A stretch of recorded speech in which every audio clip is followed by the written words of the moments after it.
Bonsoir à tous. Paul Nuza, bonsoir. Bonsoir. Vous êtes notre invité ce soir. Vous êtes experte énergie du groupe AFNOR et vous avez participé à la semaine du management de l'énergie en Calédonie. Un mot pour ceux qui nous écoutent ce soir. AFNOR, c'est une entreprise de... C'est un groupe. C'est Oui. un groupe avec une activité, je dirais, associative qui reste au service de l'État, la normalisation pour la France, et puis des activités de certification, de formation, d'édition qui sont privées, qui sont liées au retour d'expérience de cette normalisation. Alors vous avez passé donc une semaine du management de l'énergie en Calédonie.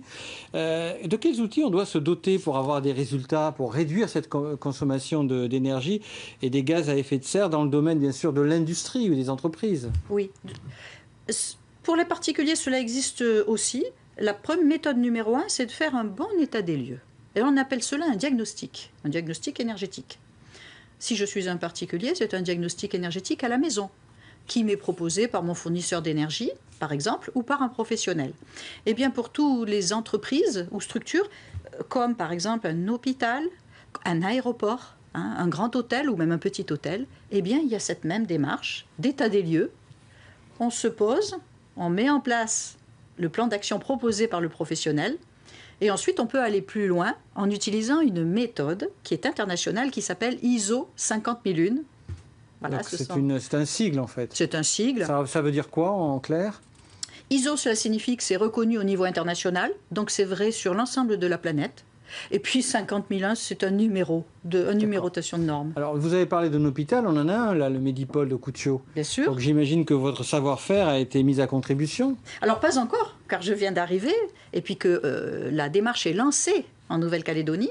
Mais pour avoir fait cette opération, je dirais, de sensibilisation depuis 3 ans dans d'autres îles, Martinique, Guadeloupe, je peux vous dire qu'en particulier, un hôpital est maintenant certifié ISO 50001. D'accord, donc c'est un plus pour une norme internationale. C'est un plus d'utiliser cette norme internationale pour faire des économies d'énergie, pour réduire sa facture énergétique. C'est ça aussi qui est fort intéressant. Et c'est pour ça que ça a un tel succès. Alors vous avez formé des chefs d'entreprise Oui. Pendant votre séjour et qu'est-ce que vous leur avez appris?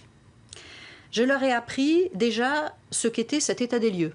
Comment le faire, avec leur chambre de commerce si c'est une entreprise de petite taille ou avec un professionnel énergéticien si vraiment il y a un travail énorme à la clé. Parce qu'ils ne le savent pas.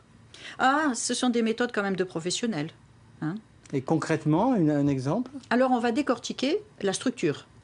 Exemple, un hôpital, on va aller regarder par exemple bien sûr les salles d'hospitalisation, mais on va regarder évidemment les salles d'opération, je dirais le service radiologie, etc. L'accueil aussi, et on va voir les consommations. Mais d'où cela vient-il? Qu'est-ce qui consomme dans un hôpital? Eh bien ça peut être tout simplement l'éclairage, la climatisation, le froid, la motorisation, le fait d'alimenter des machines à la radio, etc. Voyez? Et dans une entreprise, en fonction quelque part de son secteur industriel, l'agroalimentaire, la métallurgie, la plasturgie, là aussi, on consomme et il y a des ressemblances en fonction des secteurs d'activité dont on s'inspire du retour d'expérience d'entreprises qui ont mis en œuvre déjà ce genre de démarche. Mais comment peut-on imaginer qu'aujourd'hui, on ne soit pas passé dans ces îles exposées au solaire, par exemple, au tout solaire? Ah, ça, c'est une vraie question aussi. Ou aussi le vent, utiliser la force du vent. Par exemple, et oui. Ces nouvelles énergies.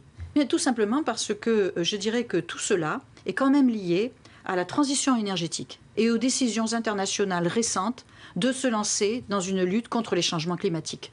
Voilà. Et alors en France, la COP21, ici, ce travail qui a été fait il y a quelques semaines... Tout à fait, un schéma de transition énergétique a été adopté. Voilà, sont le feu vert, le lancement de démarches profondes et d'un changement, d'une prise de conscience, de travailler sur les économies d'énergie et sur ces actions. Elles portent un nom, ces actions. Ce sont des actions de sobriété. Et on va faire une entreprise, je répète, un aéroport, un hôpital, un hôtel, des actions de sobriété qui vont lui rapporter quelque part de l'argent et qui vont lui permettre d'avoir une consommation énergétique moins forte et peut-être après de positionner des panneaux solaires, aller prendre de l'énergie qui vient d'une éolienne, etc. etc. Alors, il ne faut pas se précipiter sur les énergies renouvelables, il faut d'abord mettre de l'ordre dans sa propre consommation. Le problème, c'est, vous avez parlé de diagnostic et vous parlez de prospective, de ce qu'il faut faire, mais ça tarde à venir quand même au niveau des actions concrètes. Quand faut-il espérer que ce schéma de transition énergétique qui a été adopté va produire des mesures concrètes? Eh bien écoutez, je ne saurais prendre la parole à la place d'institutionnels qui sont là pour annoncer ça. Mais on peut dire qu'il y a eu, dans le cadre de cette semaine de l'énergie, un atelier en particulier de réflexion avec les institutionnels locaux et les acteurs proactifs. Et il est apparu qu'une opération collective pour les entreprises pourrait apparaître et se mettre en œuvre. Voyez-vous ? Et c'est ce genre d'action, alors individuelle pour les entreprises qui sont un peu de taille importante, et aider, subventionner pour les entreprises plus petites, les petites structures, qui permet de faire monter sur le territoire le savoir-faire et ses actions de sobriété. Eh bien, on va voir si tout ça prend corps rapidement. Merci en tout cas, Paul Nouzat, pour avoir accepté notre invitation. On peut revoir l'entretien sur votre site internet qui s'affiche au bas de l'écran. Restez avec nous, c'est le journal local et régional.